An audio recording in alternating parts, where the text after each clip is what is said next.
अयोध्या रामलाल प्राण प्रतिष्ठा थिबा कारण 140 कोटी लोकंकर उत्साह उद्दीपना बढ़ी। प्रतिदिन असंख्य लोक अयोध्या पहुँचते।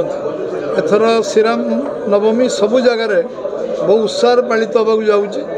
प्रतिवर्ष होरी द्विगुणित उत्साह एथर पालन हम।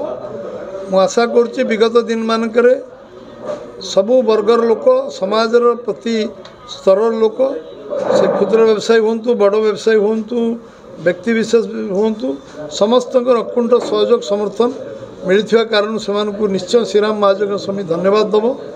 एवं यही वर्ष से भाव में निजर कार्यक्रम भावी गत वर्ष भी कले आग वर्ष कर नगर सजा आरंभ कर सबू कार्यक्रम चित्ताकर्षक भाव करेंगे। एक महोत्सव परिणत हम। मु आशा करी सबू स्तर लोक आबाल बुद्धवंत जो अपेक्षा नहीं आसुँच भद्रक रामनवमी श्रीराम महानवमी महायज्ञ समितिर कार्यक्रम देखा से रामनवमी नगर संकीर्तन कलश यात्रा आरंभ कर जो विविध कार्यक्रम अच्छी सबू कार्यक्रम को लोक मैंने उपभोग करूँ एवं तादर संपृक्त हूँ। ये निश्चित भाव में भद्रक जो ऐतिहासिक मोड़ नहीं भद्रक सहर भद्रक जिला एवं ओडिशा रे गोटे नुआ इतिहास सृष्टि करছে। से इतिहास को आहरी व्यापक करने ये निश्चित भाव में ये रामनवमी निश्चित भाव में 2024 मसीहा आम समस्त उत्साह प्रेरणा जोगेब और समस्ते ए संपृक्त हे ये विश्वास मोर अच्छी। प्रशासन सहित आलोचना आम कमिटी सहित से पुणी आ गोटे राउंड आलोचना भी अच्छी।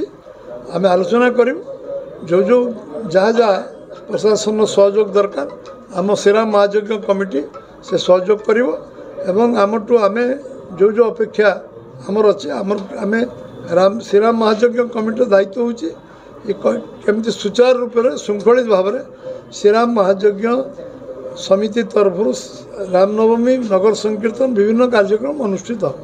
से कौन आज पर्यंत 92 मसीह आज पर्यटन केवे तार व्यतिक्रम होने संभावना नहीं।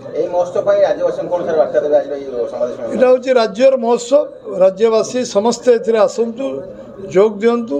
मो अंतकरण आग्रह करी श्रीराम महायज्ञ समितिर कमिटी तरफ आम सभापति कार्यकारी सभापति संपादक तरफ से निश्चित भाव में सबू कार्यक्रम जोग देले भल किंतु एप्रिल 17 नगर संकीर्तन कार्यक्रम रे समस्ते पहुँचतु एवं एक महोत्सव को समस्ते देखिबार अनुभव नियंतु ए विषय निश्चय आग्रह करें।